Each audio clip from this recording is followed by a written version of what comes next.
Hello and welcome back to this Only Kids Football podcast. Today's guest is someone who's pretty much lived every kid's football dream, scoring the winner for his boyhood club as an 18-year-old in the Premier League before going on to have a successful career in the Football League, making more than 460 appearances. And now he's on the other side of the touchline as a football dad. Freddie Sears is with us today and we're talking about everything from growing up in grassroots football and the parents and coaches who shaped him to that incredible West Ham debut and what it's like watching your own kids play. We'll find out what Freddie's really like on the sideline, whether he's ever lost a plot, and what a professional footballer thinks parents and coaches should be doing on the sideline. Freddie Sears, welcome to the show. How you doing, mate? Yeah, all good. Thanks for having me, guys. No, we've been talking off air.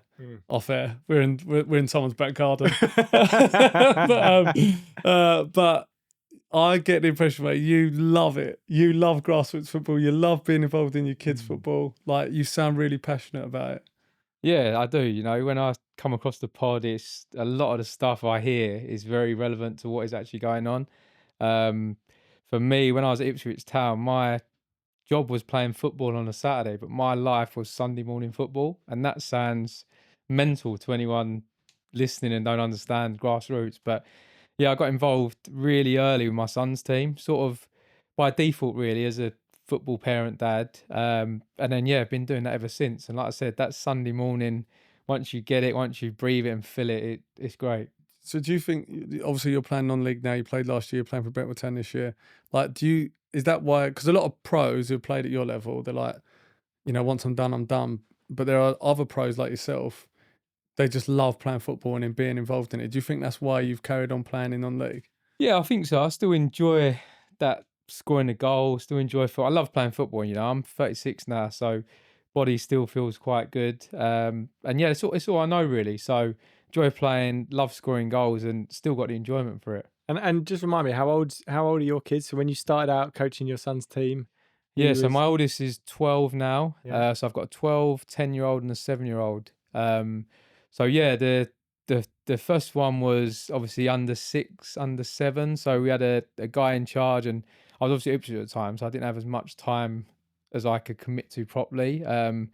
And then we had a few horrendous results, and it's sort of me and another dad sort of decided to take it on and to help out the team a little bit more, and just gone from strength to strength. Really, I think it's really cool having our under 6 team, and now you look at the under 12s, and a lot of the boys are still there, which makes the journey even more special, I'd say. Yeah. That's what we always say, that when we go back to our why, because like when I was a kid and I played, my team pretty much stayed the same. And I've been best man for 2 people, and both, like, no one I went to school with. It was 2 people I played football with as a teenager.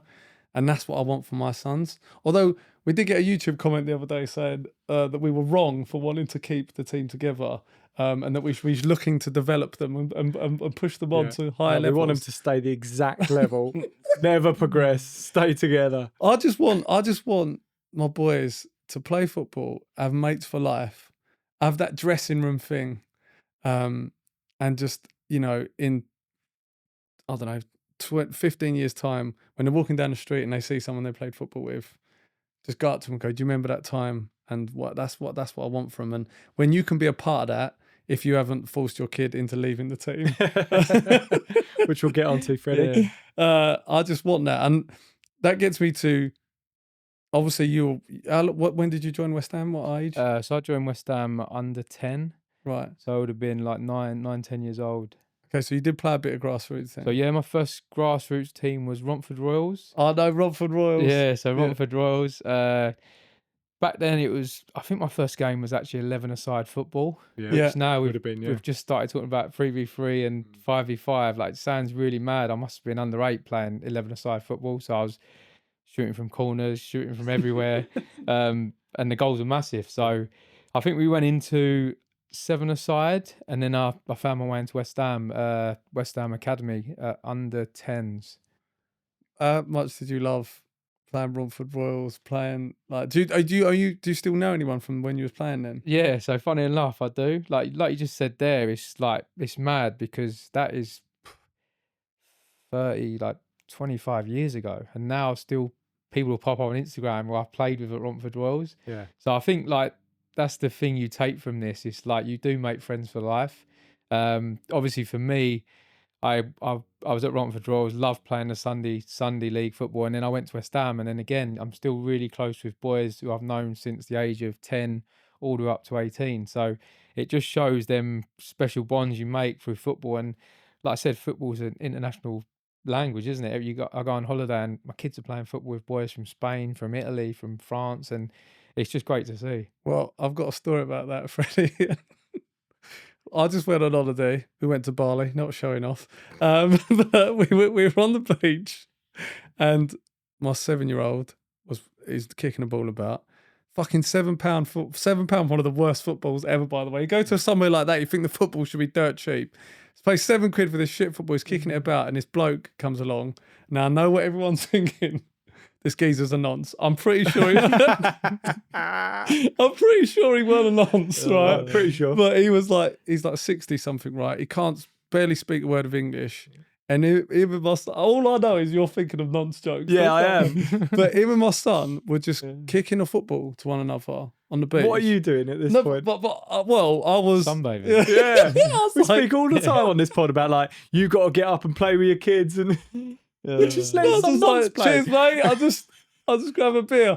But I just thought it was brilliant that this, like some, bloke from Bali and this kid from Leeds in Essex, Yeah. can't speak a word, complete different age, and then they play football together, and you're like, Yeah, That it's is why- class. that's I've, why- I've actually, so I went to Dubai last summer, and me and my 3 boys were playing beach football match.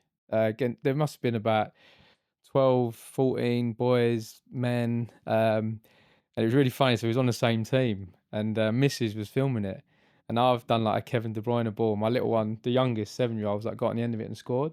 And it was like we're running off celebrating. Everyone's like, "Who's this kid? Who's these two?" Like no one knows I play football or anything, but I've whipped one round. He's volleyed it in. We've all run off as a family, all like buzzing. But yeah, just like stuff like that. You go away and like especially for the kids, they love mixing, and I think football is always an easy way to mix as well. Yeah, 100%. do you remember your first coach at Romford Royals? Yeah, I do. Yeah, so Will Thompson was my first coach. My dad helped out a little bit. So I think you always have that first coach. Like obviously, you remember a lot of like we used to train at YMCA in Romford, which is like you just remember stuff. Do you know what I mean? Like always we used to play. I think it wouldn't have been the Echo League. I don't think it would have been known as that now, but always used to play like Leaside Cokes, Howard Wood and stuff like that. And we was a strong team to be fair. And yeah, I love my time. Obviously, Dad was helping out as well, which Dad was probably a little bit harsh on me at times. But that was sort of how it was back in the day, I suppose. Absolutely. I'm sure that's going to be a big topic of this chat. Is Well, just yeah. the parenting side. I think that would be my next question. Yeah. Was what was your mum and dad like with you? Yeah, so Dad was harsh, really, really harsh. I'm honest. I think if you see him now, he's nothing like that. So I think it was a case of maybe just being carried away at football. Like mum and dad, my mum would probably be sticking up for me, but for me it probably helped. Always wanted to impress, always wanted to do well, and I think because you was doing so well so early, like Grassroots, I was scoring 6 goals a game, so it was like there had to be that next thing of what you could improve on, what you could do. But yeah, I think my dad would be the first to admit he was probably a little bit too harsh on me, but ultimately it might have shaped me into where I got to in the end. When you say too harsh, paint us a picture. Yeah. What's the core memory of maybe being a bit too harsh? It's tough, isn't it? 'Cause it feels like it's so long ago. Yeah. But I knew he wouldn't always be happy, always be like sort of shouting a little bit from the sidelines. Obviously, I can't remember too much because, like I said, I felt like I was always doing really well. When that gets into academy football, that completely stops, which Does is there's no Well, as in because he can't say anything. because you can't Yeah, get away with it. So I think even now sometimes I watch obviously I coach the team and I watch a lot of grassroots football, and sometimes I'm listening to parents from the other side or coaches and I'm a bit like just relax a little bit. Like I think people don't know they're doing it. Yeah. I think sometimes like it would be great to actually video them and show them back after and be like, just have a look at this. Like I think you can get carried away, especially in grassroots. And my dad would be first to admit that he was definitely a little bit harsh on me. I think that's so true. Like I do think that it's one of them ones where your body tone and language is different to like what Like in your mind, you're like, I'm just giving him an instruction. But when you watch it back, you're going, what the fuck are you doing? And you're like, oh, that's why everyone was upset. Well, it's But- like the VOs now, isn't it? Yeah. It's Yeah, like yeah. the classic. I've just seen it Yeah. behind your head there. It's like sometimes you've got to be very careful with them now Yeah. because it gets shared after the game, and like some coaches can be over the top and a bit, and you're like. But like you said, you might think, oh, I'm just saying it really quietly, and you watch the VO back and you're screaming at the kids, and you're like, That might be why we put the V on the other side of the pitch. But sometimes it's the other way around. Like we're super conscious of how we like speak to the kids, how like the tone of voice, all of that, and we're guilty every week, right? But then we're like, I think we're too harsh. Then we watch it back and like, actually, we weren't that bad. No, because I think the VO made us. You're like, fucking hell, it's heard what I said, or like, yeah, you're like, conscious of it. It's yeah. made me more worried about like someone here and what Yeah. I'm actually like. So when I'm sort of leaning into his ear, it's not tactics. It's me going, fucking kids. Liven up.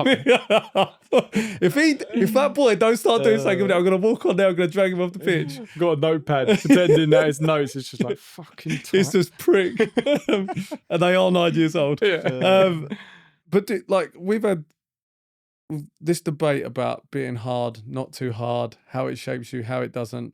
Almost every footballer we've had on here would say that their dad was hard on them. I said that my dad was hard on me. It didn't work because I never got anywhere. But I still think that it kind of worked for me.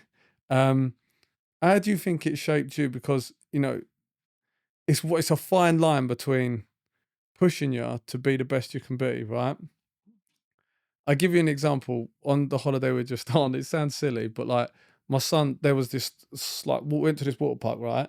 Water park, and the bottom went away on the slide, and Yeah. you just dropped. Yeah, my son's like, I don't want to do it. I don't want to do it, and I was like, and his mum's like, oh, don't push him, leave him. I'm like, no, you're doing it. I was like, and I said to him, by the way, don't you dare walk up there and bottle it when you get up there, because there was kids getting up there and bottling it. I was like, you ain't doing that. I was like, I will not let anyone know that I'm your dad if you bottle it when we get out there.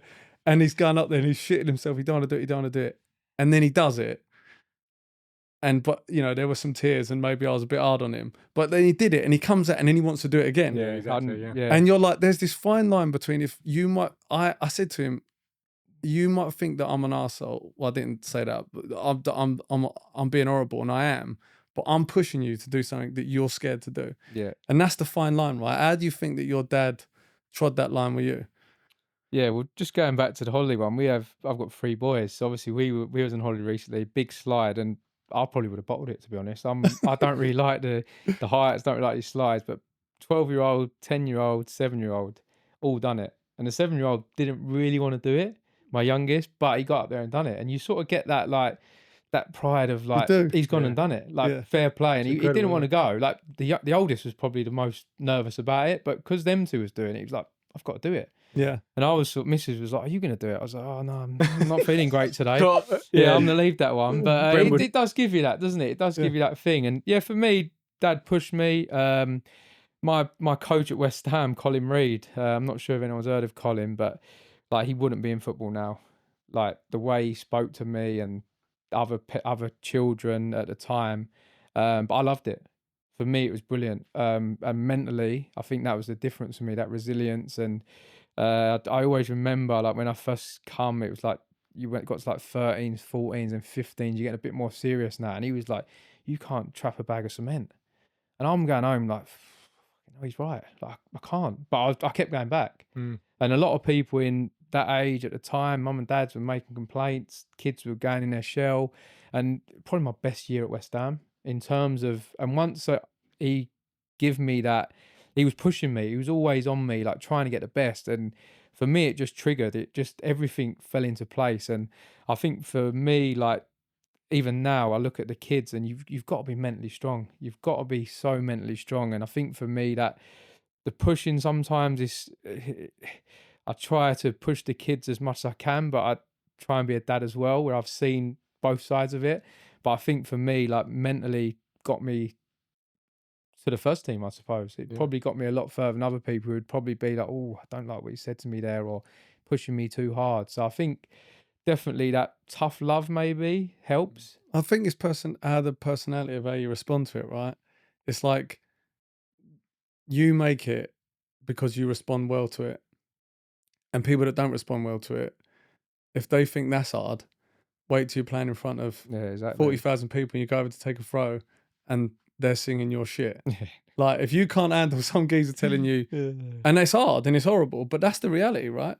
Of making it to like the very top. Yeah. But then I guess the you know, the coin flip here, the other side of it is, if you're talking about just like low level grassroots football and you got a coach like that just like screaming at kids and they don't necessarily want to become professional, that's when like the parents and the kids sometimes can just be like, what's the point of this? And that's when you get that real disconnect. I get it. When you want to get to the very, very top, you're going to have to make sacrifices. You're going to have to deal with this hardship, right? Because you get into the very echelon of your sport. But when it is that grassroots level, how do you think coaches should coach? Do you think that you need still a bit of that tough love?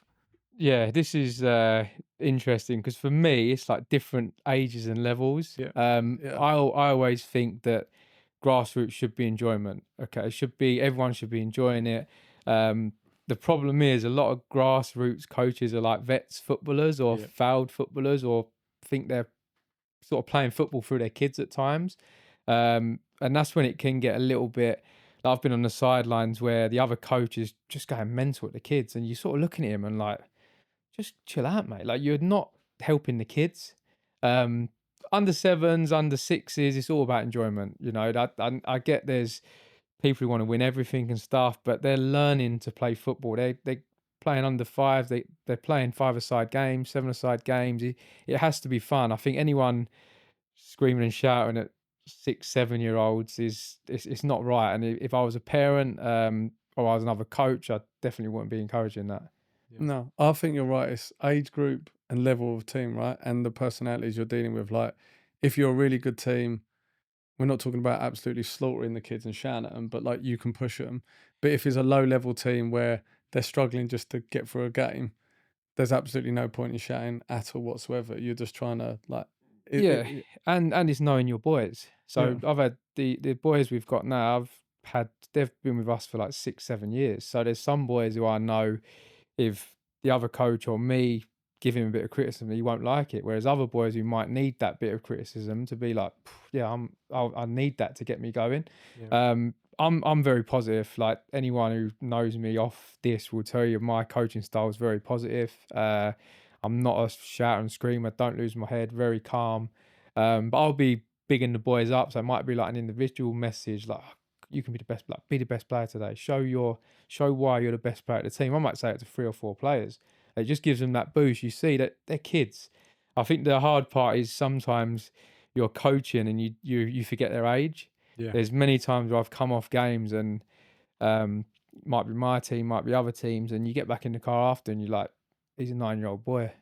And you're screaming, shouting. Mm-hmm. You forget how old they are and they're your kid. Do you know what I mean? So I think it's tough. And like I said before, I think it'd be very interesting if there is a coach like that, to video them and show them after and be like, you watch this, and just see if you agree or disagree of what, because I think people get carried away, and it's football, isn't it? Everyone wants to win. There's games where you're 2-0 down, you get back to 2, you want to get that next goal.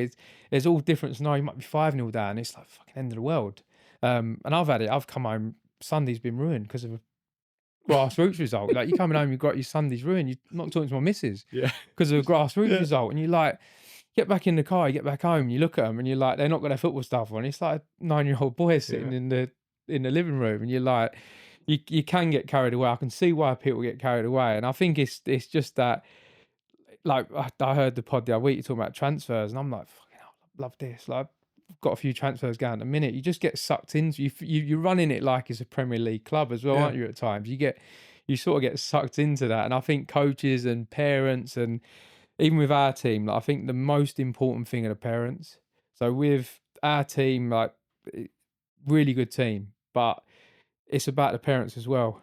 If a boy wants to come to our team and the parents aren't great, you're asking for trouble. Yeah. If you've got a parent who's pushing him to West Ham, Arsenal, Chelsea every week, and he's not focused on where, like, he's just using you as a stopgap, it's hard. But it's all about the parents. It's all about finding that right balance. Not every kid, not every parent's going to be right for you. But I think you've got to sort of stick to your beliefs. And I think for us at like Coggeshall, we're a village team, so we've got a lot of the boys are all in the same schools or in the same area, which helps, and it's great that they're doing so well as well. But all that stuff that you're talking about, that's why it's brilliant, right? Yeah. If you get a good set of parents, good set of kids, that togetherness, that unity that you have, that investment, everyone's in, like, you've basically got a group of people who are heavily invested in the thing that they care about more than anything on the planet. And that is also what makes you act like a twat sometimes. But like, it also is what makes you take the volunteer role like you're managing a Premier League team. And it's that like, it's so funny listening to you talk in a way that the way that you and me talk. Exactly the Like same. when you said, we literally did an episode where we said you shout at a kid during the game and then you forget they're just a little boy when they get in the car, or like they're upset and you're like, what's What I have I doing? done? Yeah, Why, what have I done? why have I got annoyed about that? He's just 9. Mm. Like, it's mental that I've had a go at him.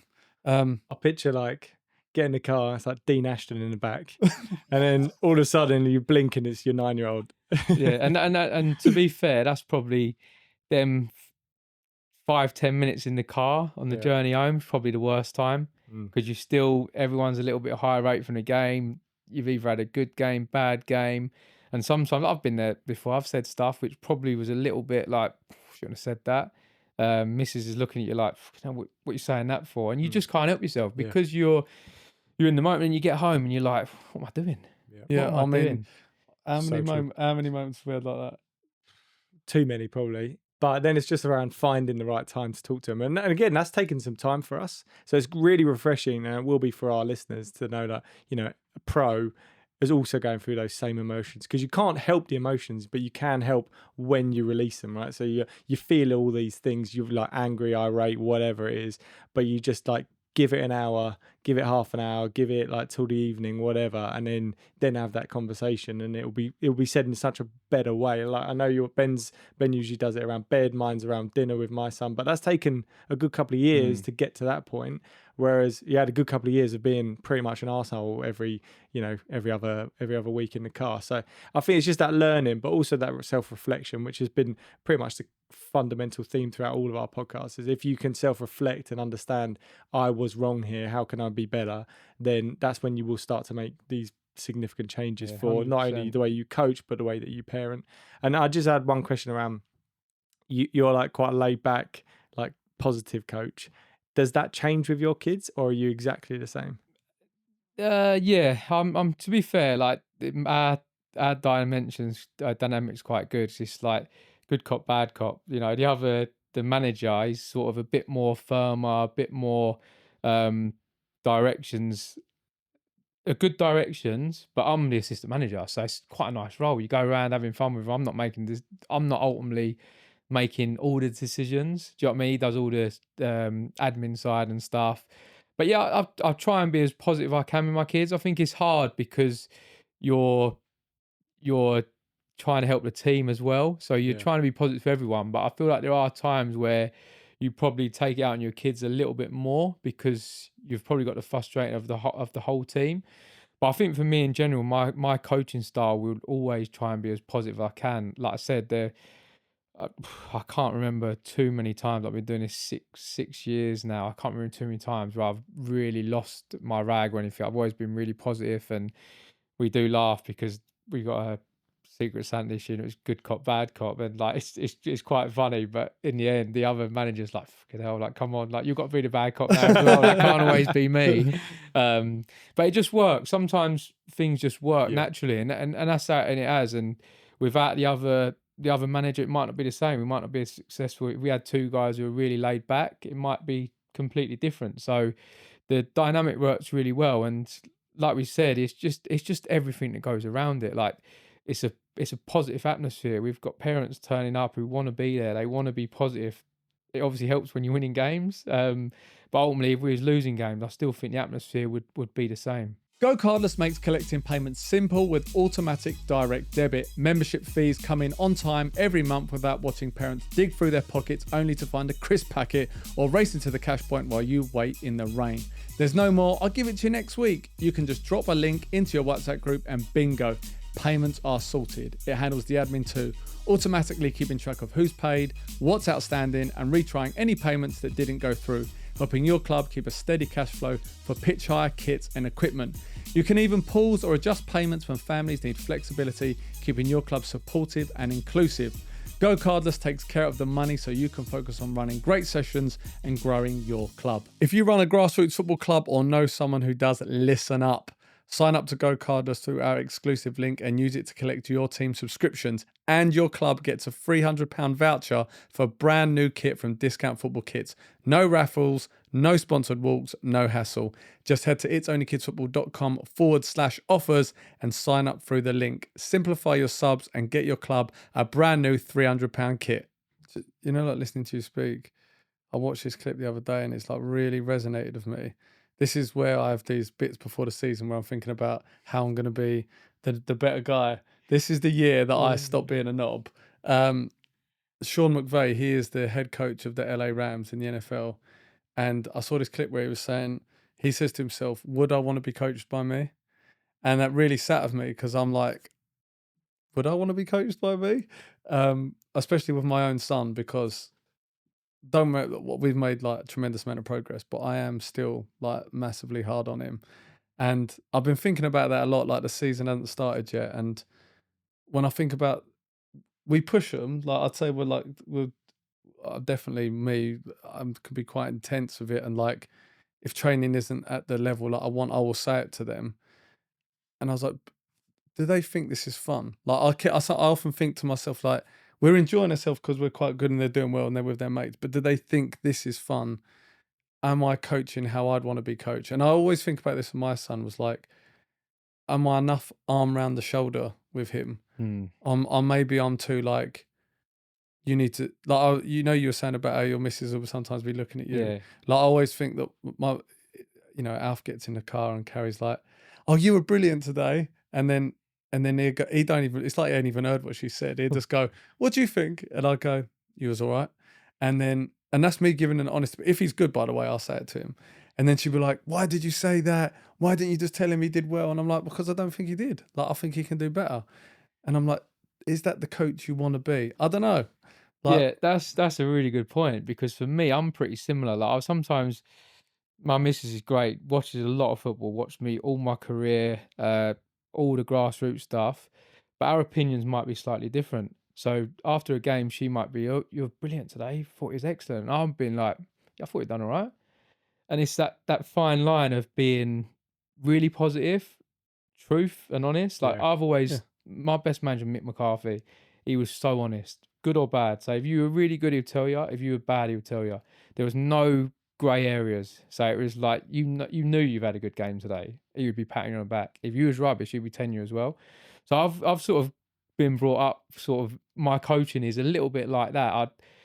There's timings of when you can do it, but I think as well, it's like, yeah, you was good today, but can you get this next part? Or is that there's a little bit more that you want to see? And like we said, we know our own kids, so you see your kids in the garden or at training, like, fucking hell, he's on fire today, and he gets to a game and it's not as fluid, or might be something missing. And that's probably the frustrating part of when you're there and there's could be a little bit more, and like your missus might come off saying, oh, I thought he was brilliant today, and you're like, yeah, I thought he done well, but there's still that next little bit that but it might just be you're just looking for that extra. Exactly. but you extra watch thing, them, isn't it? you Yeah. watch them like CCTV though, don't you? Yeah. Like, you're watching the game, but you're really watching them. Yeah, you are, and that's Yeah. probably the hardest part, because like you said, you're probably telling everyone else how brilliant they are and how well they're doing, and then your boys they're there early helping you set up, they're listening, they're seeing everything going on, and then you probably do take it a little bit out on them a little bit more, but I think it's like just trying to be as honest as you can. And obviously, sometimes they might need an arm around the shoulder. And for me, like, I can give the advice to Jax, to Jake, to Shay. It will be in different ways. So my oldest one now is 12, so he's going up to 11 aside next year. So he's quite a small lad. So his thing, I think I've heard you say it before, was getting worried about playing against older and bigger kids. And it was like, at the start, I was really like stressed with it. I was like, I couldn't understand it. I'm like, what are you doing? Just go and play football, like, get stuck in. But then I go into West Ham and you go into like the psych stuff and you speak to other people who actually know what they're talking about. And it's like, that's not going to help anyone by him getting worried about playing older boys and you're having a go at him. So I was trying to find that balance of like, how can you try and turn it into a positive? Like if he's come off and he's battled really well, I'm like, I thought you're brilliant today. You're battling against the bigger and older boys was fantastic. And sometimes boys have got that in them and they haven't got them in them. And especially with their sizes, ages, it's a real different, it can be really different. But I think if you're trying to give them positives a lot more than negatives, it definitely helps because ultimately we're sitting here now. If your boy turns around next year and says, I don't play football anymore, Dad, it break your heart. Yeah. Do you know what I mean? So it's like some parents don't see that. I've had a few mates of mine who finished the game and he's like, you're not on your Xbox tonight. You were crap today. I'm looking at the kid and I'm like, that's not a good look for the kid. Like, kid's coming off like this. Like, I said to him, I thought he'd done well. And like, my opinion's probably more than his dad's opinion, but his dad just thinks, oh, I want to push him to Colchester. I want to get him here and there. Yeah, and yeah. you sort of like, when you start punishing kids for not playing well at football, it's That's a mad. slippery slope. And Yeah, I yeah. think, like I said, it's like some parents just get so carried away because everyone wants to be a professional footballer, right? It's the best dream in the world, but ultimately it's not going to happen. We said earlier, if you get to play for Braintree Town or Chelmsford, like that's fantastic. Absolutely. Like that's fantastic. But people probably will look at that now and think, no, I want to play for West Ham or Arsenal or Chelsea, and it's just so tough to do. So I think you've got to enjoy it, but you've got to love it as well. Let's talk about your dream though. So you did make it to the top. Let's talk about that moment, that goal for West Ham when you were 18. Just before you start, Freddie, in your life, how many times do you think you've talked about this goal? We've already talked about this goal Yeah. before we started recording.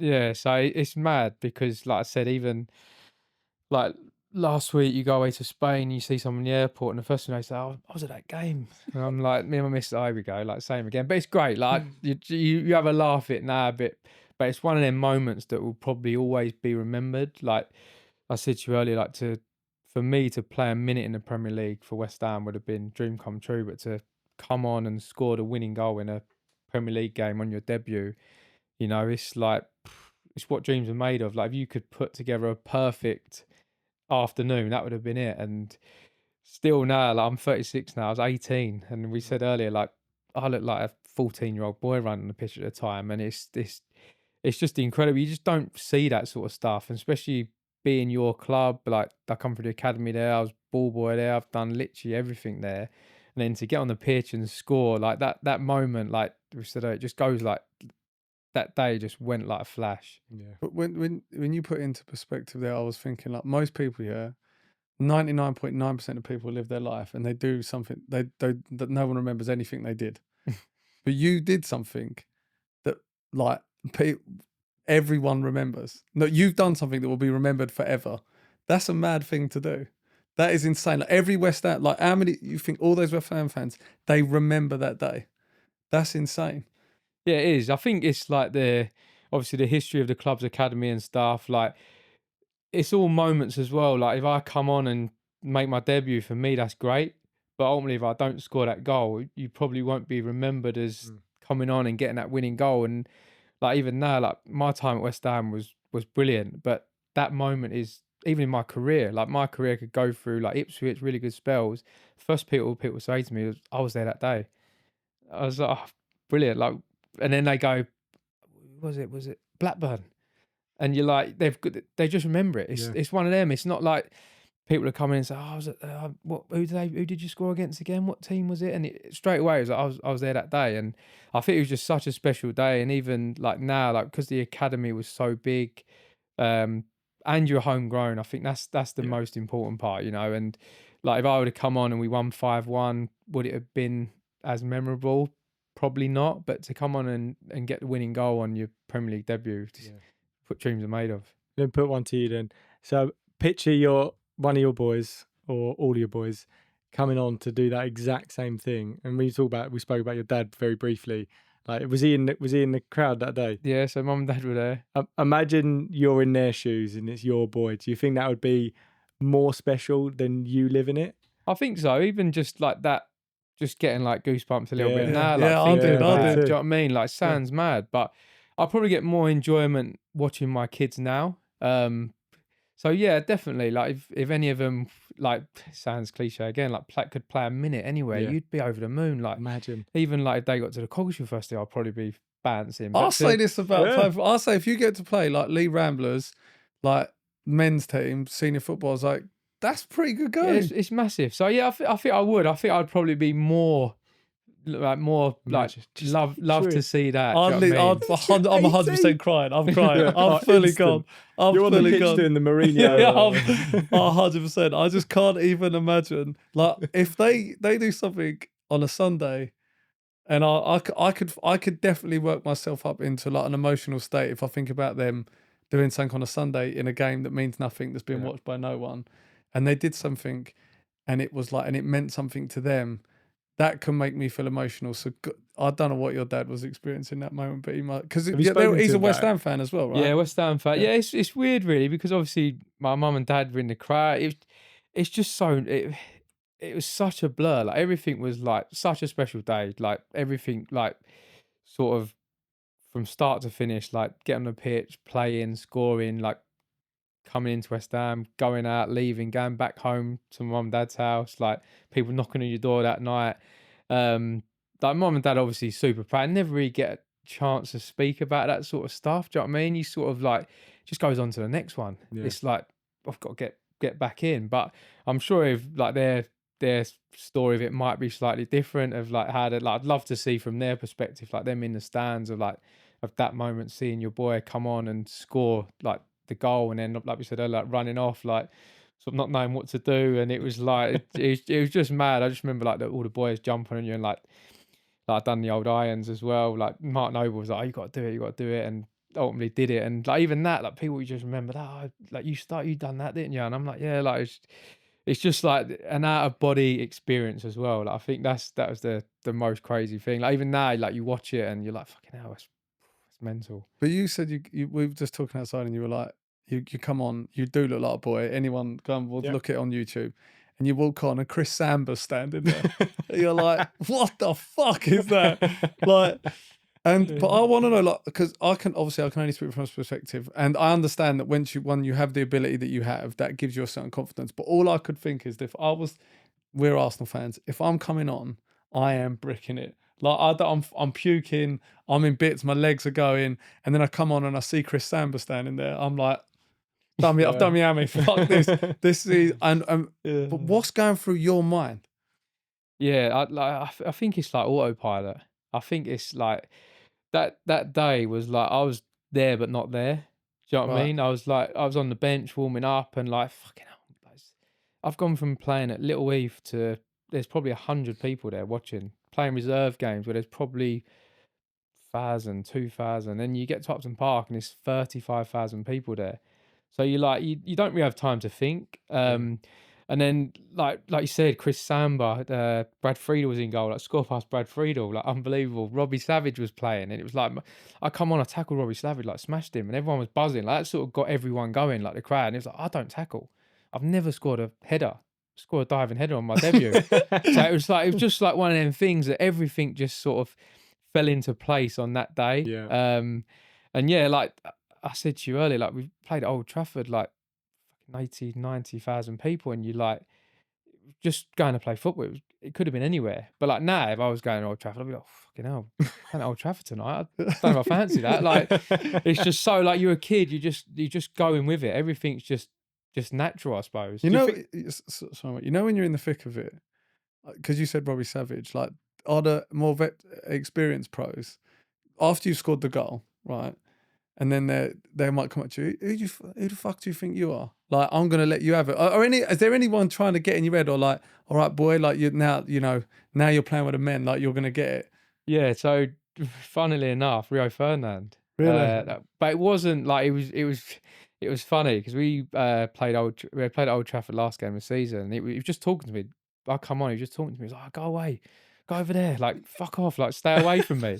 And I was sort of like, "It's Rio Ferdinand, like he's like talking to me, like what is like?" It was just mental, like. And at the time, you sort of like Ronaldo played, Rooney played. Like sometimes I got Rooney's shirt, which like is in my kids' room now, which is unbelievable. And like playing the same pitch with Ronaldo. Like, you don't realise, like, at the time, you're just there, you're just doing it. And I remember, like Rio talking to me, and when I got home, I was like to my mum and dad, like, Rio Ferdinand was like telling me to leave him alone and stuff. Like, can't believe I what's was going bullying on. Yeah, Rio. can't believe what's going on. And he was only like doing it as a laugh and like bit of banter and stuff, but you just wasn't like, it's Rio Ferdinand, England international. Yeah. I think that time the Blackbirds never like anyone from the other team. I've never really sort of had that sort of stuff. I suppose the older you get, you sort of a bit more like back and forth, but no, that was the Rio one was really cool. How fast is it when you're out there? Like, how fast is the game?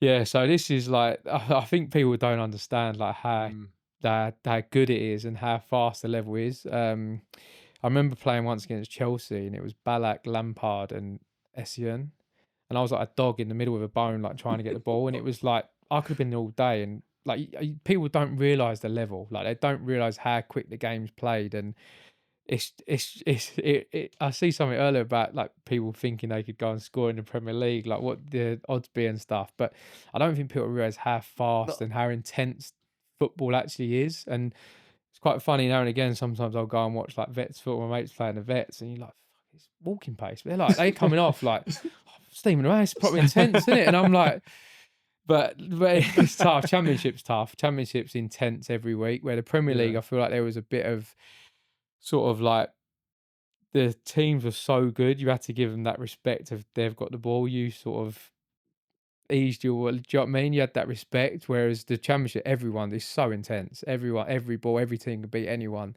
Where the Premier League, the quality is just so much better.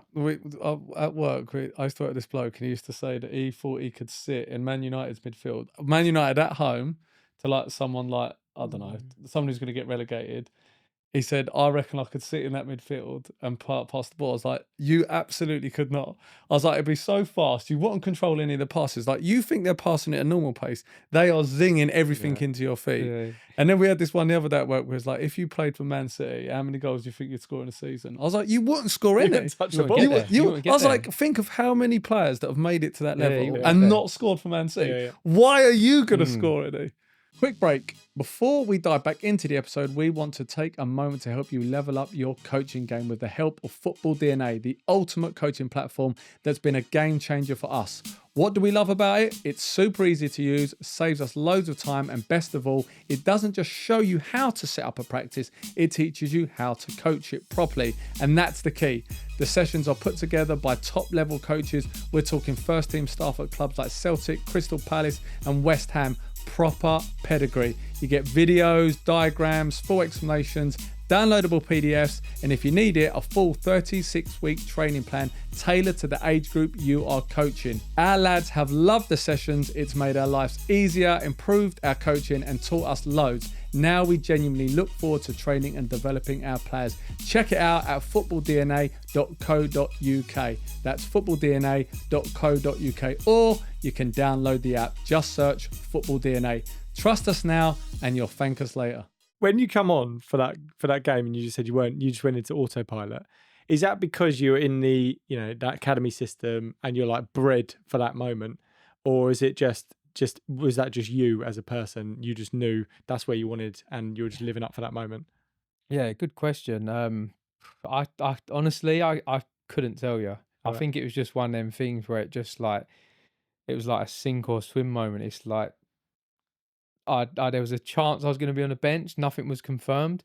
So it might have been worse if I knew I was going to be on the bench. I knew I was going to play, where you got time to think about it. So if there was an injury on the Friday, and it was they said to me like, "Oh, bring your suit tomorrow. You might be involved."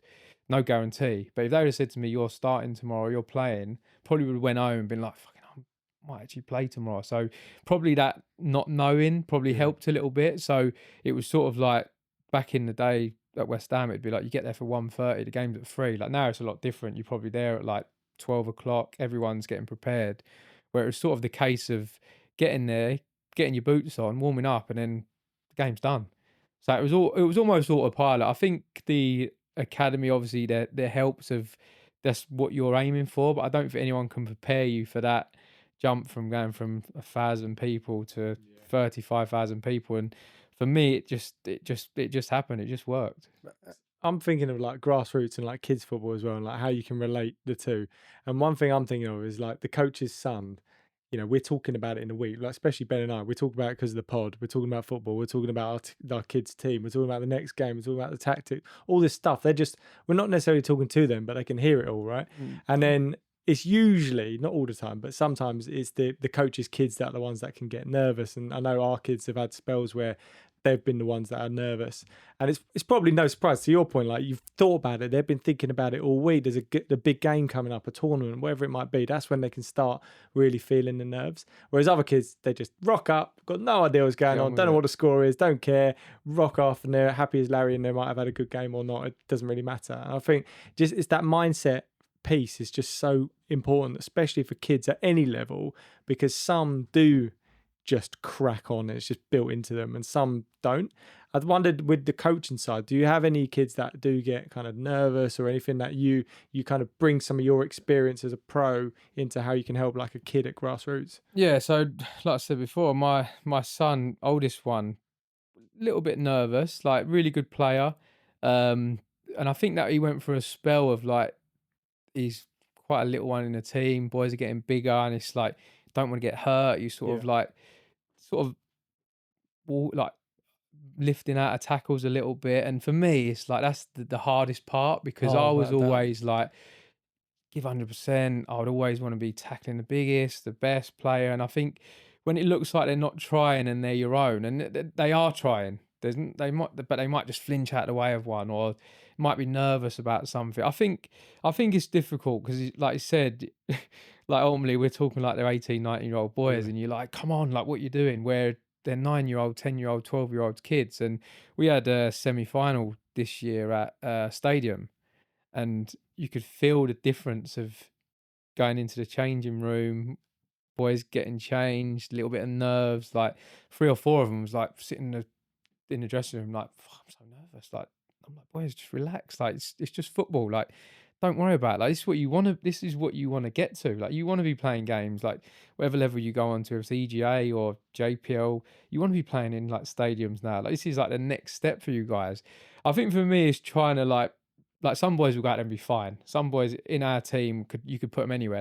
They'll be fine. Whereas other boys might need that. Like, come on, you'll be fine. Like a little bit of like I said before, like it might just be like not the whole team talk. It might be like a pep talk to one or two, like just individually, like going round. I think that's a big thing for me. But I'll spit like the kids yourself, don't you? So the ones that you might want to be like arm round who needs the help. But I think it's trying to get them prepared, but keeping them positive as well. And even there might be sometimes where you've seen something and you're not too happy with it, but addressing it at the right time. I think that's a really big one. Like if you're addressing everything you see, like a moment of like failure or a moment of you're not happy, and you're addressing it every time, in the end, the kid's gonna be coming off like, "Fucking hell, he's on me. He's on me constantly." That's a good point. I He's on think me. it's such a good point. You know what? Like you saying that, I think is only a realization I've come to towards the end of the third year, where we've got better at it. And I noticed what had happened to my son if I didn't make a comment on everything that he did. And actually, of course, in the game, might go for a 5-minute spell of making a few mistakes in a row. But then if you leave them and then they get back into it, that's almost a great learning for them. And it's so 100%. true. You don't have to comment on everything. But I do find myself doing that. Yeah, and even the parents. So they did a silent weekend, didn't they? Yeah.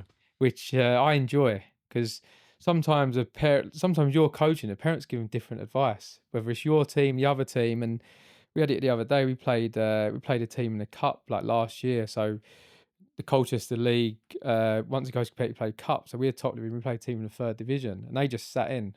And for the coach, it's fantastic. Parents are telling the kids to come out, but the coach is telling them to sit in. Like they're playing it. It was like Man City playing Colchester, for instance. So the coach has got it spot on what he wanted to do. He made it really tough for us. Parents on the sideline like shouting, screaming, "Come on, push up, push up!" But it's all about having that like trust in the coach, the harmony, and as well, it's trusting the players. Like you've got to like there are moments in games where me and the other coach will just leave them to it. There are moments where we might have to say like come on, you got to lift it, or like you said earlier about the training. There'll be times where all my sessions, I'll try and be fun and enjoyable, engaging. But there are times where it can turn to PE session. You're like, why are you wasting your time? Like Mm. so we train Thursday and Saturday, so you probably get an hour, 2 hours training. But it's like sometimes that could be 30 minutes messing around. Yeah. And Yeah. then you're like, boys, you need to switch on now. Like, this ain't PE. If you want to do PE, like, go and do after school football club. So it's trying to find that right balance in what you're looking for. And yeah, it's tough because we've all been there. We've all been the coach. You got the whistle or you got the stopwatch. It's not going the way you want. But it's just how you sort of react and how you work together. I think for me, like working like with Jim, the other manager, and Glenn, another guy who supports us, it's really easy. If I can't be there, he'll go in. It'll be the same messages.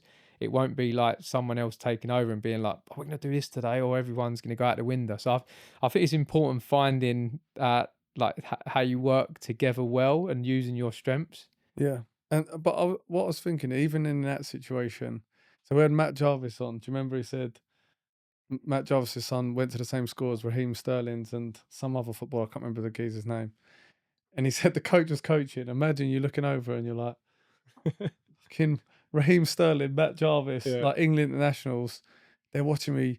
Like, do you understand?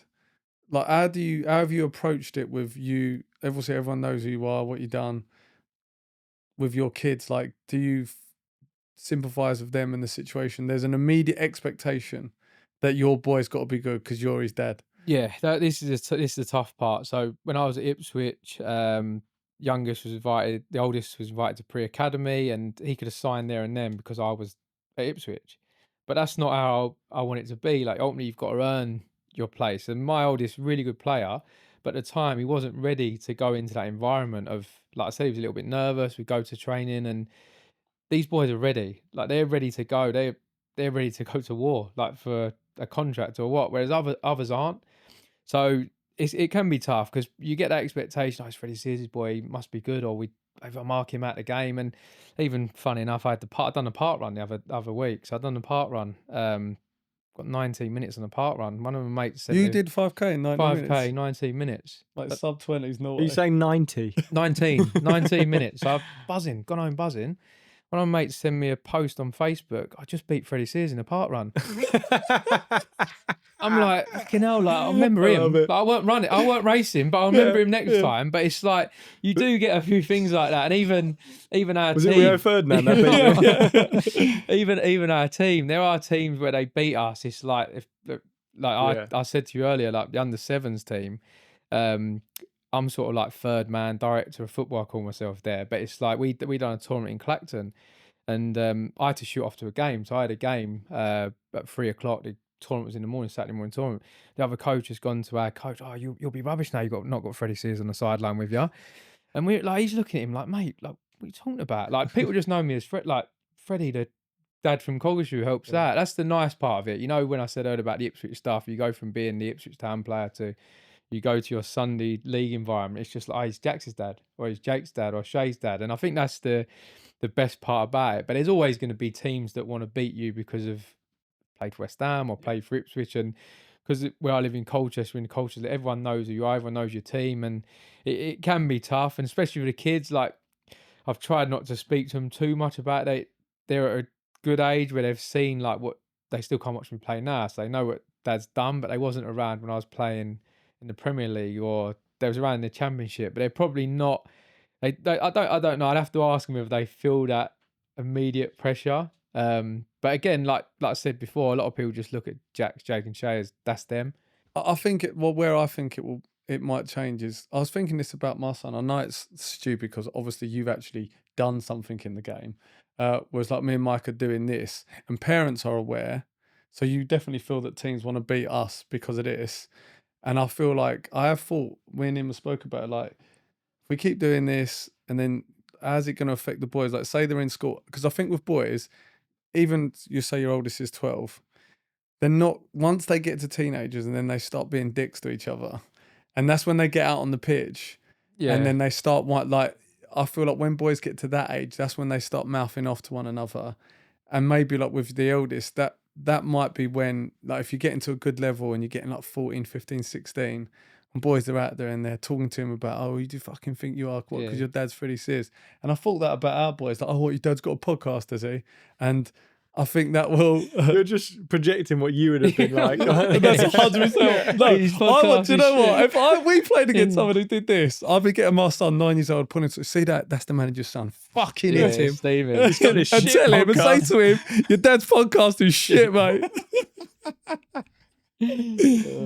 But yeah, I think that it's kind of hard, right? Because you can't protect your son from that, but it probably will happen, right? There'll be people that look you up on YouTube. Yeah, and especially now, like my oldest is going into year 8, so he's in anything goes in secondary school. Yeah. Yeah. Do you know what I mean? So even now, with last season, the boys were in year 7. You can see from the start to the end of year 7, there's a few different words coming out. A few different boys are going and doing other stuff now. Do you know what I mean? They might not be as committed as to what they was. 'Cause they're seeing the light of rugby, girls. You get into that age, aren't you, where you just everything else is coming. We're so used to having the 6, 7 year olds where you're like, these are little boys, and eventually it ends. Like that's the sad part. It does end. But you get the boisterous stuff. Like I've not had it personally with my son, but they will probably be saying like, "Oh, your dad's crap," or "You're crap." Do you know what I mean? And it's sort of how you sort of respond to that, isn't it? Because like for me, I've probably had like one of my mates actually. It's quite funny because you get to know coaches, don't you? You get to know coaches, and the Colchester League, there's like 4 or 5 of us top teams all competing for the same league, but you see each other quite regular. So you're having banter, having a laugh, and then gets to game time and you're going at it a little bit. And one of my mates who now I'm really close with, I couldn't stand him at the start. Yeah. I would, Mate. Reece, this is for you. And he's a West Ham fan, by the way. I'll just shout him out as well, Johnny Morrells. He was so I was playing with Colchester at the time, and he was coaching Stanway, which was our sort of rival team. And every Sunday, every time I see him, he'd be like, "You should have scored yesterday." And I'm like, "What?" He's like, "Yeah, I was at your game. You should have scored." And I'm like, "Fucking hell, this Sunday morning, mate." Like, I'm not talking about like Saturday afternoon, but like people just got like they just say what they want to say. Do you know what I mean? And it was all good fun, but sometimes you're like, "Fucking cheeky fucker," like, could you do it? But it's funny because like I said with the Colchester League, like you end up being really good friends with like other coaches and stuff, and that's the nice part. I had a game last year. We played Stanway. My team played Stanway, and everyone's in the bar after, like having a good time, like all messing around about transfers. I'm gonna take him, he's gonna take you, we're gonna get him, and that. And it was really like a really good league last year. We ended up winning the league, which was great. And the stories like that they'll last forever. Do you know what I mean? And even for us, like we was first v second, we was 5-2 up, and we drew the game 5-5. And it was like, I remember the other coach who I know is doing a Jose. He's running around the pitch celebrating. Me and the other coach have walked to the car like we've fucking just been told like the worst news in the world. I'm like, season's done. Like we've lost the league. And you're like, I'm a professional footballer. I'm like a professional footballer. And you walk into the car and you're like, league's over. Like everyone's fuming. And then we've got 3 games to go. And I was away I was in Villamora. I'm on a stag do in Villamora. So I'm in Villamora, so I had every night on a Saturday. Sunday morning, it's 10 o'clock. I'm on my phone. So I'm waiting for results to come in. So our team's won, and the other 2 teams we're waiting on, results have gone our way. So my missus is FaceTime me. All the kids are on FaceTime, giving it this, like, we're going to do it. We're going to win the league. Like, everyone thought the league was done. We're going to win the league. So they was like, oh, we've got 2 more games to go. So Thursday, Sunday, the other manager is away. So it's all on me. So there's 2 games to go. 1 game we should win. The second game could go either way. So I'm all week. I'm thinking, fucking hell, we don't win the league now. Like it's all on me. It's literally on me. Manager's he's gone away on a golfer. He's texting me like, you got to go for it, because I'm quite fair. Like I want to win, but everyone's gonna play. It might not be equal time, but everyone will play. I'll never have a boy there who's not gonna play. I want everyone to be part of it. But ultimately, you're 2 games away from winning the top league in Colchester.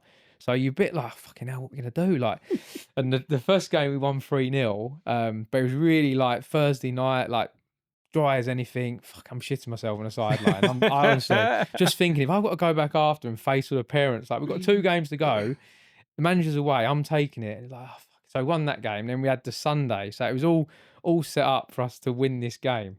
And the other team played, they won just before us. So I was like, fucking hell, like, just got to get it done. And to be fair, I'd like give them a speech of like, come on, boys, please, like, please, like, we need this. And all the parents are like, they've got all the banners ready. They're like, it's a massive thing, like, first competitive league.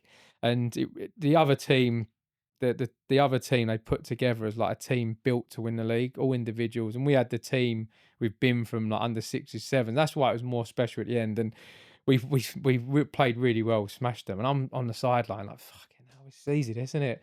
Pep Guardiola, like, give it a big one. Like, we've won. With kids have got the banners out. They're all like running around celebrating. They're the moments you live for. Like, I'll show you the videos after. They're like the moments you live for, and you go back. Everyone's having the barbecues and the parties, and it's like, it's the best, so man. good. it feels like you're getting the open top bus around Coggeshall. Like, you've just won the under 12 league, and it's like it feels like your life at the time. And It's so And good. if you're not in it, you No. don't get it. No, you People don't. don't- And like, you go to, like, for us, we'd go to our day job and we'd say this, like, oh, it was mental weekend. Our kids just won the league.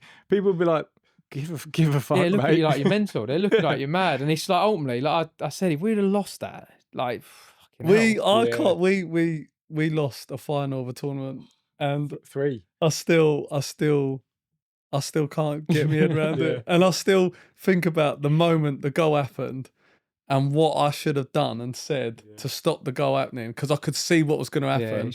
And then all I keep replaying is that, and I think more about that than Arsenal losing the Champions League final to PSG. I'll be going for a run, and it will suddenly pop in it your pops in head. my head, and I'll be like that. Is that why you fell over? Yeah, I fell over yesterday running, and it's because I was fucking living that final again. But I love hearing you talk about it like that in a way, because the love you have for it, and when you say it'll be over one day, it's so weird.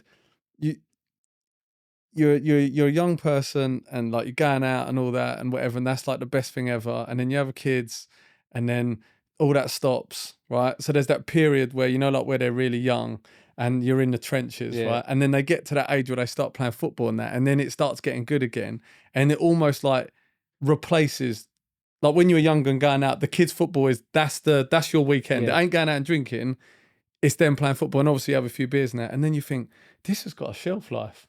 Like, they get to 18. What the fuck will I do with my life? That's the scary part. And even now, like, obviously my friends are from back home, like Hornchurch, but my friends are the team. Yeah. The team parents. Yeah, that's like them tours, them like Sundays. That's what we live for. And it's like scary because you think, like, we're all random people. Like, I didn't know any of these guys. Like, 6 years ago, I don't know any of them. Now it's like you can't live without them at times. And it's like you got mums in the team who's videoing every game. There's like dads who would do anything, and you're like, these people, like, it's mad, because in 10 years' time, you might never ever see them again. I was thinking so the true. same thing the other day. So obviously, Mike, we see, well, if we were working from home that week, I'd see him Tuesday because of CFA. I'd see him Friday because of Ballers. I'd see him Saturday because of training. I'd see him Sunday because of the game. Yeah. And then if we did the pod, I'd see him again. So that not only are we seeing each other basically 5 out of 7, then we're messaging all the time. And then, because I'm not from around here, like, I didn't know anyone. Yeah. And then I'm like, you've got other friends. Sorry, what do you mean? You've got other mates? You are literally my only mate. I've got you lot, the football, you're my friends. And you got other mates? No, I don't. They've gone. Yeah, it's all Them football. friends are gone, mate. It's all football. Yeah. But it's so true though. Like, we're just on holiday as well for a couple of weeks, and I was just thinking randomly across like the week, I was like, I wonder what this parent's doing. I wonder what they're up to. I've not thought about my family at all. I'm not my mum, no one. Don't care about that. I'm like, wonder what that parent's doing. Wonder what mischief that kid's got up to this week. And Friday, so today they have Ballers Elite on a Friday night, and then one of the other dads who we're close with, he's an Arsenal fan. We went to like me and Mike went to the parade together with our kids. He ditched us because he knew we'd be late. He's like got the down goals. He's booked it out to watch the Arsenal game, and you're like, fucking putting your aftershave on, like, it's like what are you doing? I'll get down goals.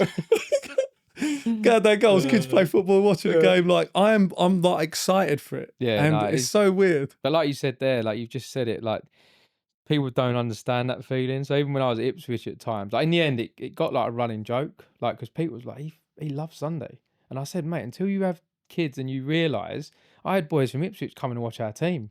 And Really? the kids was loving it. Kids was like, oh, he's fucking like Jonas Knudsen or Dave McGoldrick, and they couldn't believe it, like Luke Chambers.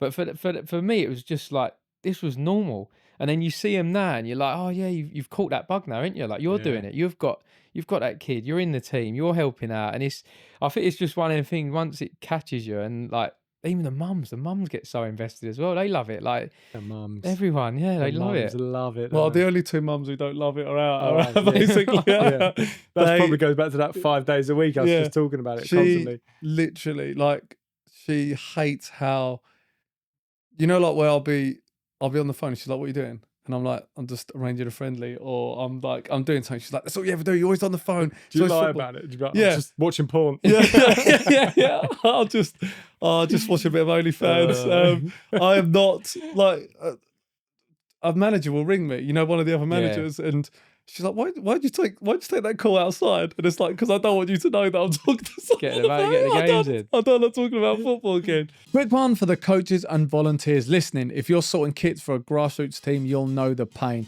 It's never as simple as it should be. That's exactly why Discount Football Kits exists. They supply quality football kits at prices that actually work for grassroots clubs. No nonsense, no hard sell, just reliable team wear that turns up on time and looks the part on match day. From full team kits to training wear for growing squads, everything's built to make your life easier.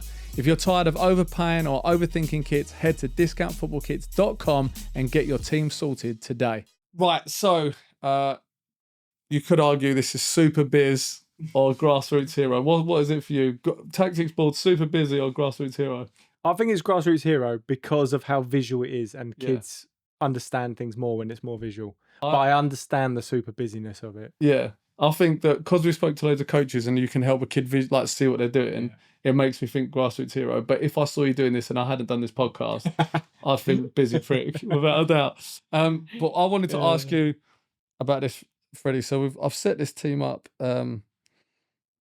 We've done 7v7, right? So let's say this team's got the ball here, and the Blues are taking a goal, and obviously you have to retreat. Street line, Yeah.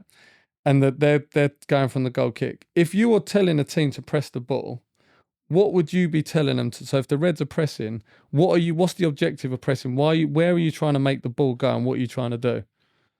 Yeah, so obviously retreat's a little bit different because in our football, it's sort of you're on top of them already, so you can sort of like show them what way you want to show them. And for me, obviously the striker's going to be the first press. So is this the ball, yeah? Yeah. Are they playing to a centre half or? Yeah, let's say they're going out. So they're going to there. So Yeah. if they're going to there, Yeah.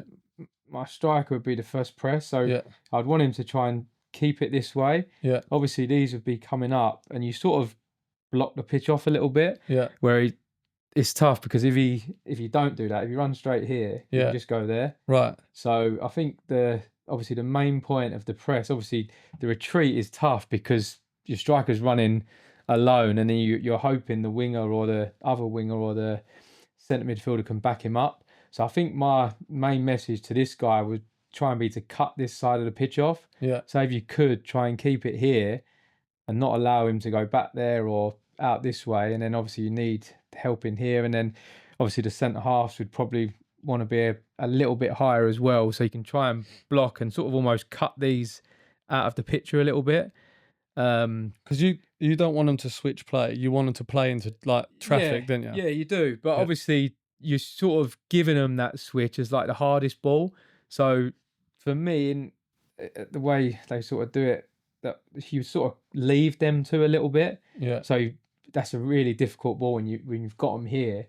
But yeah, I've seen grassroots football enough where everyone's just shouting press, and everyone's just sprinting at the ball, aren't they? So I think with the retreat, it makes it a little bit harder because you really need the attacker to sort of know what he's doing or how he's pressing, and then it obviously might be communication, which you probably don't get at the younger ages, but he's probably a really important one of that, of dictating that next sort of part of that.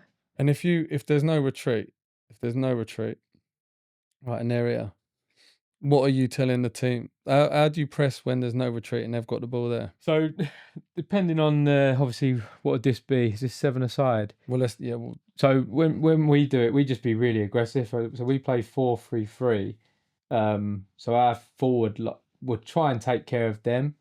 On the flip side of that, so when we actually play, we will do our goalie will start, and we start them in here. So try and make this as big, and try and really work a 4v2. Normally they'll press here, but this is obviously your goalie having the confidence. So a lot of the training session we do is building out from the back. So trying to get the goalie confident, the centre backs confident with the ball. For me, I've always said, like, this is what I'm working on in training. So if you make a mistake, it's my fault. It don't feel that well in the game for the boys at times, because obviously you're not the one making a mistake. But I try and give them, I'm asking you to do this. So a lot of the time we'll start with the goalie with the ball, or the centre back with the ball, and he'll play to the goalie. So it makes it hard for them to press. Depend on, a lot of teams play 4-3-3. So ultimately you want to try and get this picture where he plays into here, he's bouncing, he's coming in. But again, it can be difficult at times because pitches, quality as well. But yeah, that's something we definitely work on in the build phase. I think in terms of pressing out, we'd try and be really aggressive. So on the flip of that, we have the 3 coming up, 1 backing it up. So we normally play, last year was 9-a-side, so we would play a 3-1-1-3 sort of thing, like a bit of a cam roll.